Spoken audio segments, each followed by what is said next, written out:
আচ্ছা, আপনারা কি একটা জিনিস খেয়াল করেছেন যে কিছুদিন যাবৎ জামাত খুব বেশি উঠছে?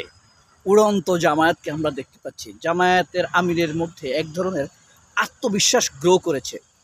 এটা প্রায় মনে করেন গত ১ মাস বা ৪০ দিন যাবৎ মনে হচ্ছে। অর্থাৎ এটা আরও বেড়ে গিয়েছে আপনার এই তাদের জাতীয় সমাবেশ হওয়ার পর থেকে। এটা তাদের এই সমাবেশের কারণে আত্মবিশ্বাস না, তার আগ থেকেই এই জামায়াতের মধ্যে, জামায়াতের বিশেষ করে জামায়াতের আমিরের মধ্যে এক ধরনের প্রবল আত্মবিশ্বাস খেয়াল করা গিয়েছে। তবে বিএনপির পরিস্থিতি কিন্তু পড়ন্ত। বিএনপির পরিস্থিতি হযবরল। তারা কোনো কিছু ডিসাইডেড না, একদম একদম হযবরল। তাদের আমার কাছে আশ্চর্য লাগছে ব্যাপারগুলো। যদিও আমার জীবনের প্রথম ভোটটা আমি এই ধানের শীষকে দিয়েছিলাম। মহাবিপদে বিএনপি, এটা আমার কাছে মনে হচ্ছে। কারণ হলো, যেমন ওয়াকারের এখন টার্গেটটা কি জানেন? ওয়াকারের টার্গেট হলো জামায়াতের সাথে যেন বিএনপির কোনো রকম এই দূরত্ব কমে বন্ধুত্ব তৈরি না হয়, তাহলে ওয়াকারকে আর কেউ পাত্তা দিবে না। এখন জামায়াতের সাথে জামাত বিএনপিকে গালি দিবে, জামায়াত ওয়াকারের আশ্রয় নেবে। আবার জামায়াত বিএনপিকে গালি দিবে, বিএনপি ওয়াকারের আশ্রয় নেবে। বিএনপি জামায়াতকে গালি দিবে, বিএনপি ওয়াকারের আশ্রয় নেবে। তার একটা দাম থাকবে, পাত্তা দিবে মানুষ। কিন্তু যখন তাদের এই সংকট মিটে যাবে বা বন্ধুত্ব তৈরি হবে, তখন কি আর ওয়াকারকে পাত্তা দিবে? এই কারণে ওয়াকারের একটা হাত থাকতে পারে, অর্থাৎ ভারতের একটা হাত আছে। এটা তো আমরা অবশ্য আগ থেকেই জানি। জামাতের নেতাদেরকে বলছে, তোমরা বিএনপির সাথে ঐক্য ছাড়ো, তাহলে তোমাদেরকে আর ফাঁসি দিব না। তারা বাহির শক্তির কোনো তাকাব্বরি মাতব্বরি মেনে নেয় নাই। বুঝতে পারছেন? আপনি দেখবেন ইউনূসকে সামনে রেখে ওয়াকার যেসব কাজগুলো করতে চাইছে সব তার ব্যর্থ হয়ে যাচ্ছে। ইউনূসের ইমেজ নষ্ট করার জন্য শেখ হাসিনা ১৩৯ জন শিশু হত্যা করেছে। হ্যাঁ, এখন ইউনূসের উপরে একটি কালিমা দেওয়ার জন্য কি করলো ওয়াকার? এই কতগুলা ছেলেকে মারার আয়োজন করলো। অনেকে এটা সন্দেহ করতেছে। সশস্ত্র বাহিনী, অনেকে একজন আমাকে গালি দিছে, আমি বুঝি না। আপনার নৌবাহিনী বলেন, বিমান বাহিনী বলেন, এগুলা সব সমরাস্ত্র ক্রয় সংক্রান্ত। আর ওয়াকারুজ্জামান সমরাস্ত্র ক্রয় কমিটির প্রধান ছিল, এখনও আছে সম্ভবত। তো ৩ বাহিনী, ওয়াকার কিন্তু ৩ বাহিনীর মধ্যেই প্রাধান্য বিস্তার করে। এটা কিন্তু অবশ্য সবাইকে বুঝতে হবে। আপনি শুধু শুধু আমাকে বললে তো হবে না। এখন দেখেন বিএনপির কত বড় সুযোগ ছিল। বিএনপি ইউনূসকে গিয়ে বলবে, আপনার সেনাপ্রধানকে সরান, আপনি তো সশস্ত্র বাহিনীর সর্বাধিনায়ক, বা আপনার ডিফেন্স মিনিস্টার। বাংলাদেশের তো প্রধানমন্ত্রী ডিফেন্স মিনিস্টার, তো প্রধান উপদেষ্টা ডিফেন্স মিনিস্টার। আপনি ডিজিএফের প্রধানকে সরান, এই ১২০ জনকে সরান সেনাবাহিনীর, এই সচিবদেরকে সরান। তাহলে বিএনপির জন্য কি হবে? ভালো একটা ফিল্ড তৈরি হবে। এই রাষ্ট্রদূতকে সরান, আমেরিকার রাষ্ট্রদূতকে সরান, রাশিয়ার রাষ্ট্রদূতকে সরান। এগুলা করে কি করবে? বিএনপি নিজের সুযোগটা তৈরি করে নিতে পারত। এখন বিএনপি আওয়ামী লীগের স্টাইলে বক্তব্য দিয়ে ভাবছে ভারতের সাথে বন্ধুত্ব করবে আর ওয়াকার তার অনুগত হয়ে যাবে। আসলে না। প্রথম আলো বলেন, ওয়াকার বলেন, আওয়ামী লীগ বলেন আর ডিজিএফআই বলেন, এরা সব হলো বিএনপির জন্য ফাঁদ পাইতে বসে আছে। তার যে দেশে আসে না কেন? চ্যালেঞ্জ শুনে একজন আমাকে বলেন তো, একটা চ্যালেঞ্জ শুনেন আমাকে, তার যে কেন দেশে আসে না? ওয়াকারের ভয়ে দেশে আসতেছে না। সেনাবাহিনীর ভিতরের একটি অপরাধী চক্র, বিশাল অংশ ওয়াকারকে মেনে নিতে পারছে, তারেক রহমানকে মেনে নিতে চাইছে না, তারা ভয় পাচ্ছে।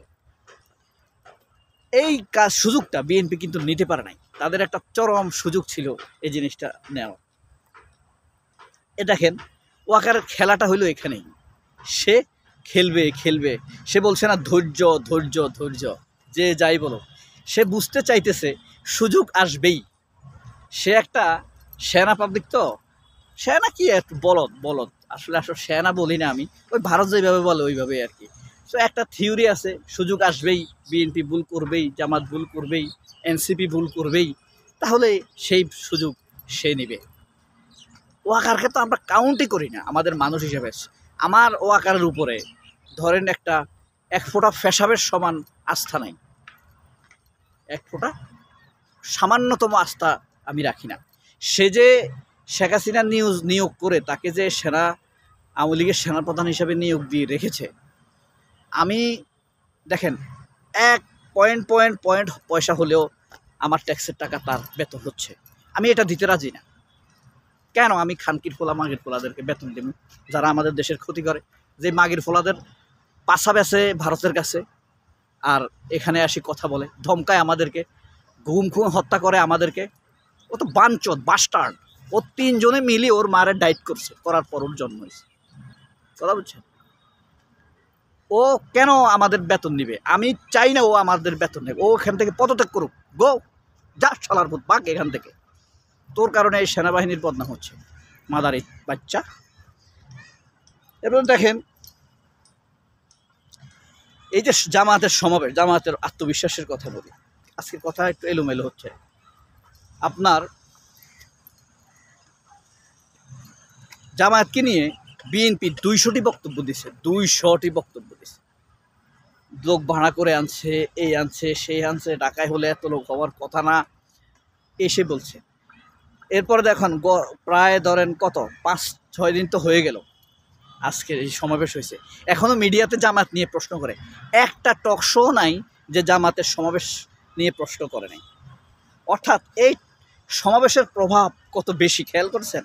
কোথায় পৌঁছে গেছে? জামায়াত বিরোধী বলেন, জামায়াতের সেমি বিরোধী বলেন, সেমি বিরোধী মানে বিএনপি আর কি। বিএনপিতে আসলে একসময় বন্ধু ছিল জামায়াত, এখন ভারতের ফাঁদে পড়ে বিরোধিতা করতেছে। তাইলে বুঝতে পারছেন আপনি জামায়াতের সমাবেশের কি ভয়ানক প্রভাব পড়েছে বাংলাদেশে।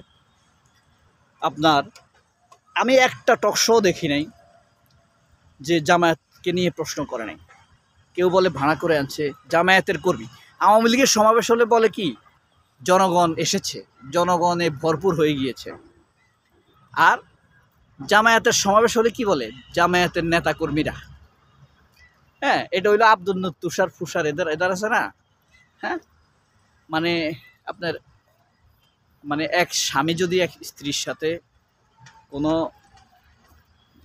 হাগিং করে বা সঙ্গম করে, এতে তো যেটা যে শুক্রাণুটা স্ত্রীর গর্ভে যায়, ডিম্বাণুটা বা শুক্রাণু যাই বলি, সেটা দিয়ে বাচ্চা হয়। কিছু আছে না বাইরে পড়ে যায়। হ্যাঁ, এগুলা থেকে জন্ম হয় কিছু তুষার, কিছু আশরাফ কায়সার, কিছু জিল্লুর রহমান।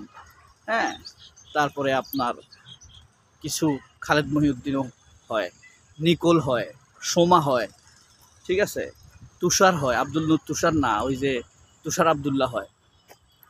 এগুলাই হলো তারা। হ্যাঁ, উচ্ছৃঙ্খল শুক্রাণু। সে এদের আচরণ দেখলে বোঝা যায়। হ্যাঁ, বুদ্ধিজীবীরাও এখন জামাতের টকশো নিয়ে প্রবল কথা বলতেছে। সবাই অনেক ভালো থাকবেন। আল্লাহ হাফেজ। আসসালামু আলাইকুম।